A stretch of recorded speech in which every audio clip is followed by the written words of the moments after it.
చేయాలో దీని చెవులో చెప్పు. ఇలా చూడు పీనట్, నువ్వు ఇలాగే చెయ్యాలి. అవి చూసారంటే మీకు బాగా నచ్చుతాయి. బదులుగా ఎగిరే చేపల్ని రెడీ చెయ్యి. ఓకే.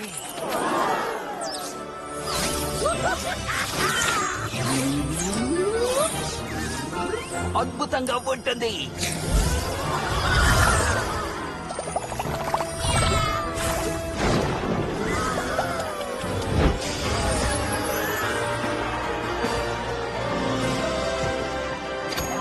ఈ రోజు ఎక్కడికి వెళ్ళాలని ఆశపడుతున్నారు? Thank you. మీరు ఎవరైనప్పటికీ ఎక్కడ ఉన్నా సరే. ఆ ఫ్లైయింగ్ ఫిష్ అలా ఎగురుతూ ఉండగా అక్కడ ఉన్న వాళ్ళందరూ దానికి పాప్కార్న్ వేయొచ్చు. బూమర్ని పాప్కార్న్ ని తినకుండా ఉంటే బాగుంటుంది. రాజు, నిద్రపోయే టైం ఇంత త్వరగానా? ఇంకాసేపు ఉంటాను ప్లీజ్. వద్దు, రేపు నీకు స్కూల్ ఉంది. స్పేస్ పూర్తయ్యేలోగా నువ్వు ఉన్న